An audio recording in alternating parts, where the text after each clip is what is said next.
اعوذ باللہ من الشیطان الرجیم بسم اللہ الرحمن الرحیم الحمد للہ رب العالمین الصلاۃ والسلام علی اشرف الخلق محمد وآلہ الطیبین الطاہرین اللہم صلی علی محمد وآل محمد وعجل فرجہم.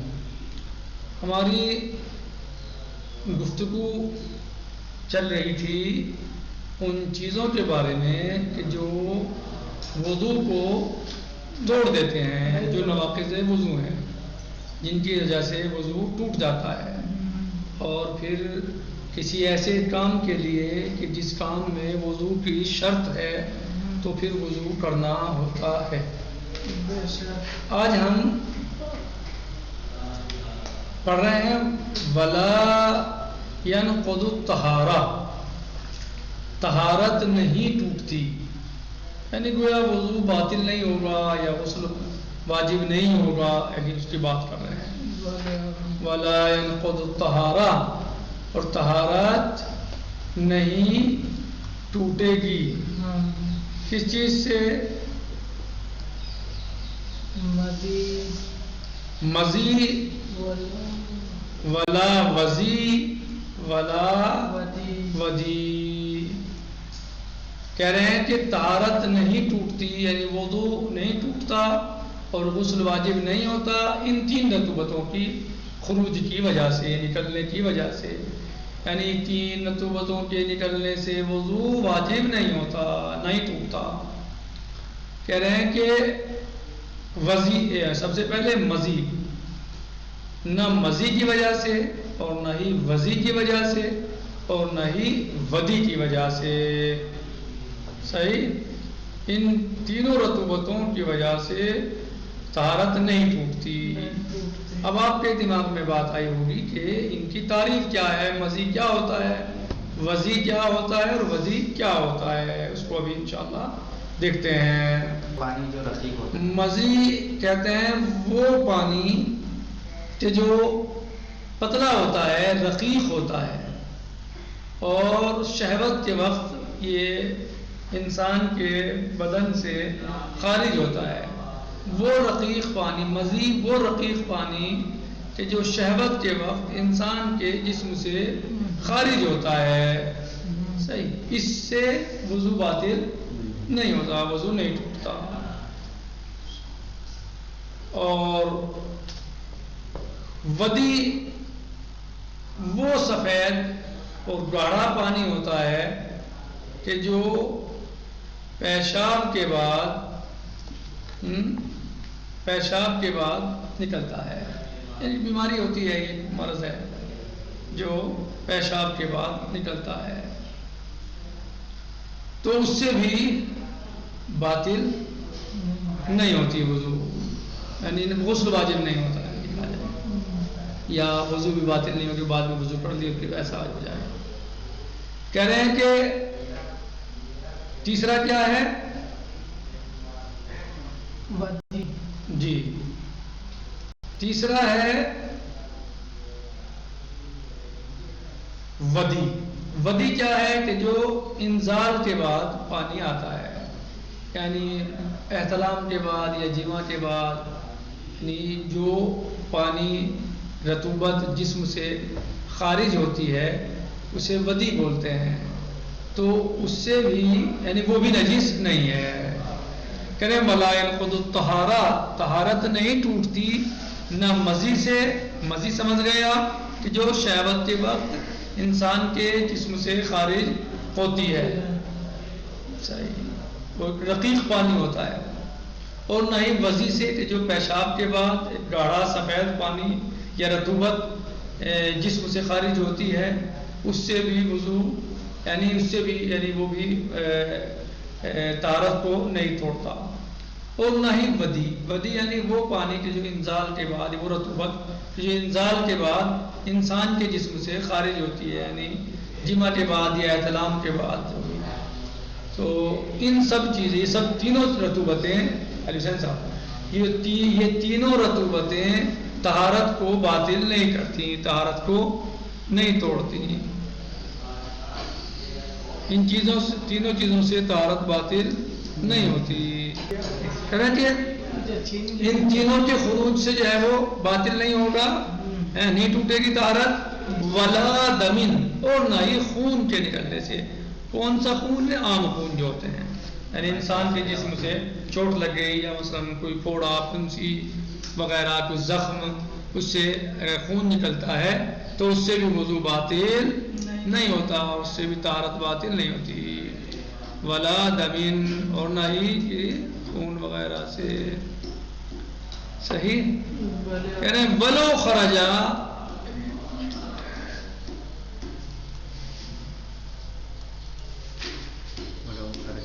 جی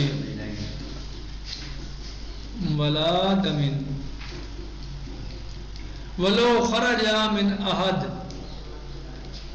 السبیلین، اگرچہ یہ رطوبت یہ خون وغیرہ دونوں راستوں میں سے کسی ایک سے ہی کیوں نہ نکلے. ولو خرج من احد السبیلین، اگرچہ دونوں مخرجوں میں سے، یہ دونوں راستوں میں سے کسی ایک سے ہی کیوں نہ آئے، یعنی چاہے پیشاب کے راستے سے آ جائے یا پیخانے لیٹرین کے راستے سے آ جائے، اس سے طہارت باطل نہیں ہوگی، مگر سوائے عدد دماء الثلاثہ، مگر تینوں خونوں کے علاوہ. تینوں خون اگر آپ میں سے کوئی ایک آتا ہے تو ظاہر ہے ان میں پھر جو ہے وہ وضو باطل ہو جائے گا یا غسل واجب ہو جائے گا، جیسا بھی موقع ہوگا. یعنی حیض نفاس وغیرہ ہے تو ظاہر ہے غسل واجب ہوں گے، اور اگر استحاضہ قلیلہ ہے تو اس کا حکم الگ ہے، متوسطہ ہے تو اس کا حکم الگ ہے، کثیرہ ہے تو اس کا حکم الگ ہے. جی تو نتیجہ یہ نکلا کہ اگر ان دو مقاموں میں سے بھی یا دو راستوں میں سے کسی ایک راستے سے کوئی خون یا کوئی ایسی چیز آتی ہے تو اس سے کیا ہوگا؟ وضو باطل، طہارت باطل نہیں ہوگی. کہہ رہے ہیں کہ عدد دماء الثلاثہ، تینوں خونوں کے علاوہ. کہہ رہے ہیں کہ اگر تینوں خونوں کے علاوہ کوئی رطوبت اس طرح کی مخرجین سے یا سبیلین سے خارج ہوتی ہے، نکلتی ہے، تو اس سے طہارت باطل نہیں ہوگی.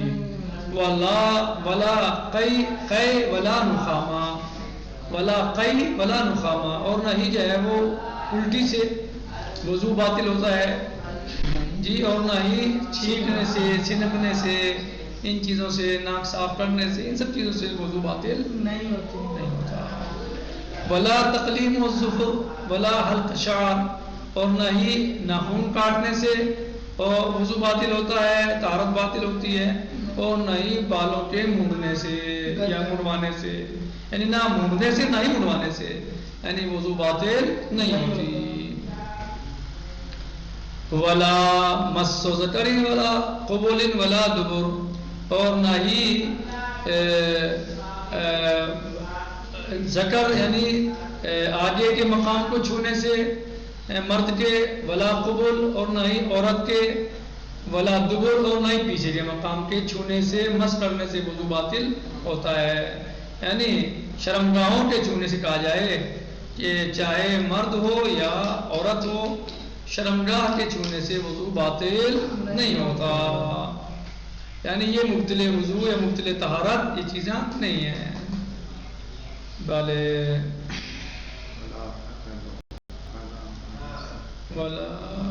جی، تو نہ الٹی سے وضو باطل ہوگا، نہ ہی چھینک سے، نہ ہی بالوں کے ناخن کاٹنے سے، اور نہ ہی بالوں کے مونڈنے سے. ولا مس ذکر، اور نہ ہی شرمگاہ کے چھونے سے مرد کی، اور نہ ہی عورت کی شرمگاہ کے چھونے سے وضو باطل ہوگا. اور نہ ہی یعنی شرمگاہ میں چاہے آگے کا مقام ہو یا پیچھے کا. ولا لمس امرأة، اور نہ ہی عورت کو چھونے سے وضو باطل ہوتا ہے. یعنی کوئی انسان باوضو ہے اور وہ عورت کو، اپنی بیوی کو یعنی ہاتھ لگاتا ہے یا چھوتا ہے تو اس کا وضو باطل نہیں ہوگا. ولا اکل ما مست النار ولا ما یخرج من السبیلین، صحیح، اور نہ ہی ان چیزوں سے کہ جو نکلی ہیں ان دونوں مخرجوں سے. دونوں مخرج یعنی پیشاب اور پیخانے سے کوئی چیز نکلتی ہے تو اس سے بھی وضو باطل نہیں ہوگا. سبیلین یعنی مخرجین. الا مگر ان یخالطہ شیء، مگر کب باطل ہوگا وضو؟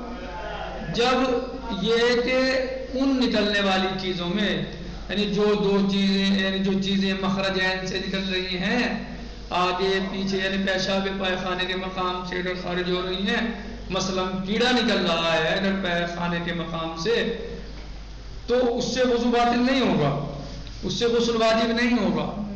اسی طریقے سے پیشاب کے مقام سے کوئی انسان بیمار ہے، اس کو پتھری ہے اس کے گردے میں یا کسی پیشاب کے کسی اس میں کہ جو پیشاب کے مقام سے خارج ہوتی ہے، مثلا تو وہ پیشاب کے مقام سے نکل گئی پتھری، تو پتھری کا نکلنے سے وضو باطل نہیں ہوگا.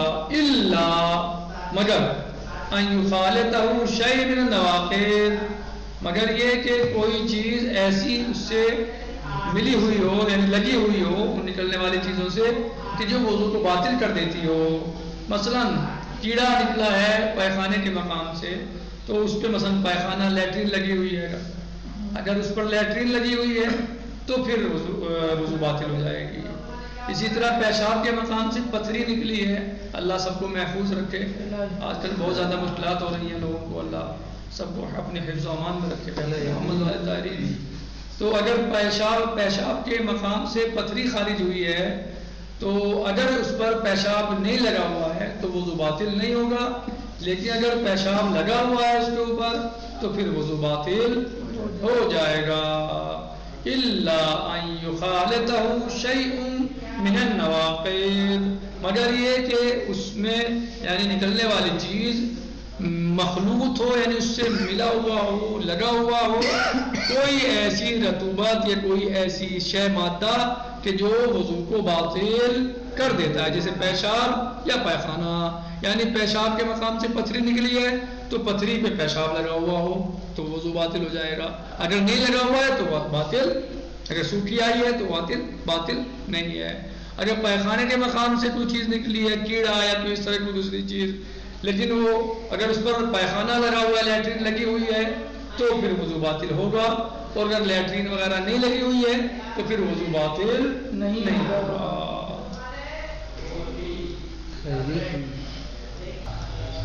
تو آج ہم نے یہ سب چیزیں انشاءاللہ پڑھی ہیں. امید کرتا ہوں کہ انشاءاللہ آپ لوگ سمجھ گئے ہوں گے اور ان کو آپ یاد کیجئے. اگر کوئی بات سمجھ میں نہ آئی ہو عبارت کے اعتبار سے یعنی ضمیر یا مطلب کے اعتبار سے تو انشاءاللہ آپ بعد میں معلوم کر سکتے ہیں اور ریکارڈنگ میں بھی انشاءاللہ سن سکتے ہیں. والحمدللہ رب العالمین. السلام علیکم ورحمۃ اللہ وبرکاتہ. فی امان اللہ. خدا حافظ.